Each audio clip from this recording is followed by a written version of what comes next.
Praise the lord. మన ప్రభువైన యేసుక్రీస్తు నామములో మీకు అందరికీ వందనాలు, శుభాలు. మరొకసారి దేవుడు మనందరినీ ఈ రీతిగా సజీవులుగా ఉంచినందుకు ప్రభుకి మహిమ కలుగును గాక.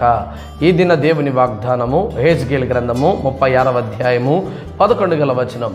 మునపటి కంటే అధికమైన మేలులు నీకు అనుగ్రహించెదను. దేవుని బిడ్డలారా, మునపటి కంటే అధికమైన మేలులు కావాలి అంటే ప్రభు సన్నిధానంలో మనం నడుచుకోవాలని దేవుని వాక్యం తెలుసు కదా.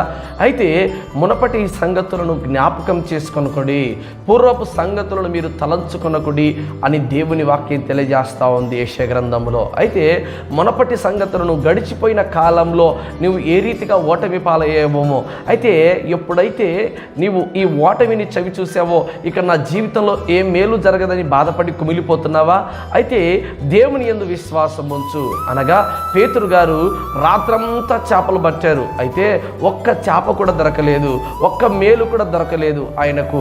ఎప్పుడైతే యేసుక్రీస్తు ప్రభు వారి మాట విని ఆయన్ను పక్కన పెట్టుకొని చేపలకు వలలేశారో అప్పుడు ఆ చేపలను కుప్పలుగా పట్టారు, రాశిగా బస్సారు. ప్రియమైన బిడ్డలారా, మునపటి కంటే ఇప్పుడు అధికమైన మేలులు పొందుకున్నారు.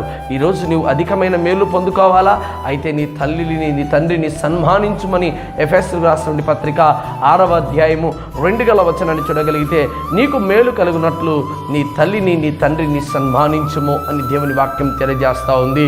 నీ తల్లిని తండ్రి నువ్వు చక్కగా ఎరిగిన వాడివిగా, ప్రేమించగలిగిన వాడిగా, వారికి లోబడేటువంటి బిడ్డగా నువ్వు ఉండగలిగితే దేవుడు నీకు మేలులు కలగజేసే వాడిగా ఉంటున్నాడు. ప్రియమైన బిడ్డలారా, పేతురుకు మేలులు కలిగాయి దేవుని మాట విన్నందుకు. ఈరోజు నీ జీవితంలో మేలు కలగాలంటే దేవుని యందు విశ్వాసం ఉంచు. ఇదిగో భార్య దొరికిన వానికి మేలు దొరుకును అని దేవుని వాక్యం ఉంది కదా. ఈరోజు నీకు మేలు దొరకాలి అంటే ఖచ్చితంగా ప్రభు మాట వినాలి, ప్రభు దగ్గర ఉండాలి. పేతురు గారు రాత్రంతా శ్రమపడారు, ఏమీ దొరకలేదు. ఎప్పుడైతే దేవుని యందు విశ్వాసం ఉంచారో ఆయనకు కావలసినటువంటి చేపల కంటే అత్యధికమైనటువంటి చేపలు దేవుడు అనుగ్రహించినాడు.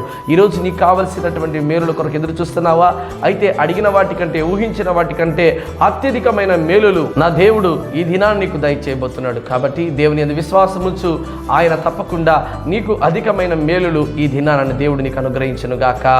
ఆమేన్.